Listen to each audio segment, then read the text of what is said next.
Hi everyone, this is Carol from the Crafty Emporium, and I recently did a video on my design team project for Calico Collage using the Sweet Elegance kit, and I did what I was calling, move that out of the way, what I was calling ghost pockets.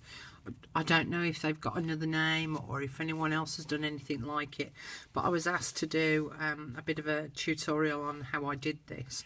So here goes. So I've printed off 2 copies of this page of Jane Austen, one of which you would trim down and use as the page in your book.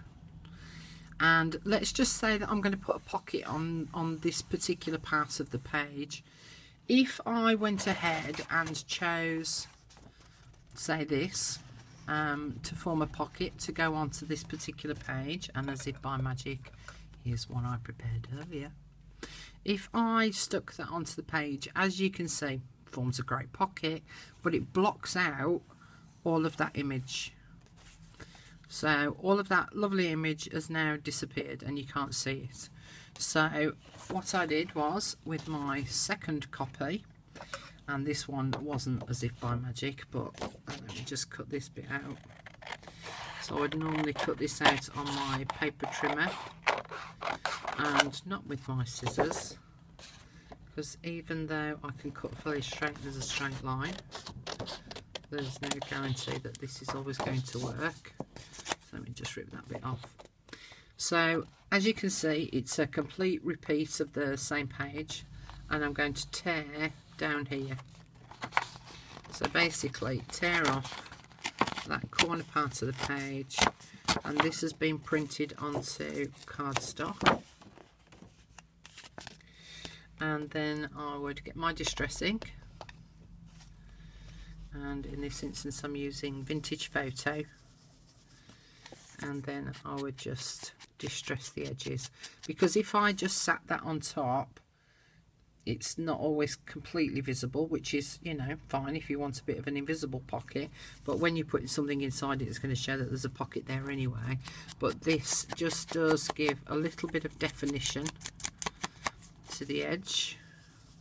I think my ink pad's running out a little bit.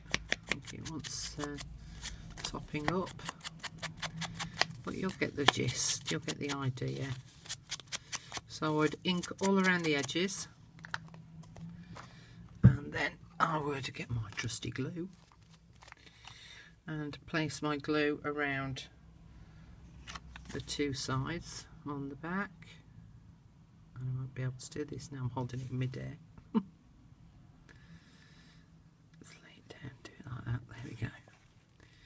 So glue there and there on the 2 straight edges, and then when I sit this then on top, you can see that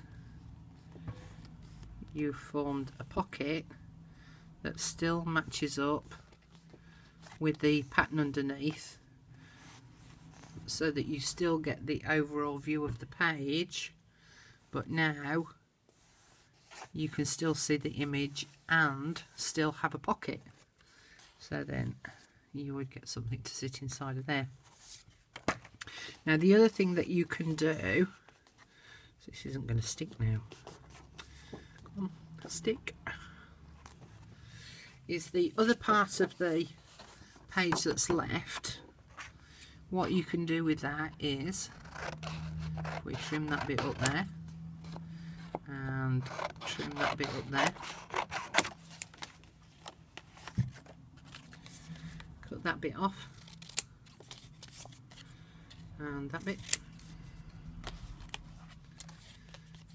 cut an angle off at the top on that one, flip that over to the opposite corner, so that now I can cut it off at the same angle.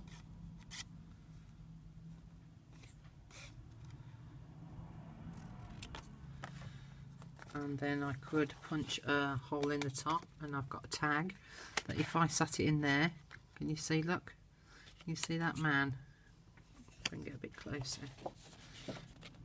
So I could stick that in there, and I've now got a continuation of the design behind. And I could do the same with the other piece. Trim that bit off. That wasn't very straight, Carol. Trim that bit off. Trim that bit off. Trim off a corner. Flip that little piece that was there and flip it over. So the angle will be the same.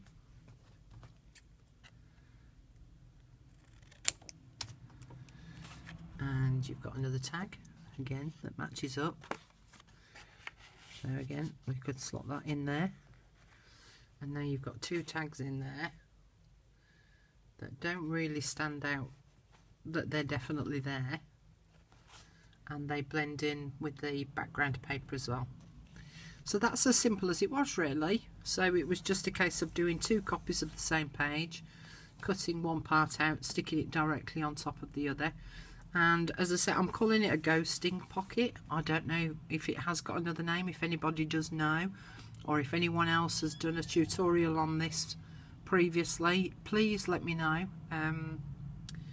Otherwise I'm claiming it as my own. Okay, thanks very much for watching, and I hope that helps. See you later. Bye.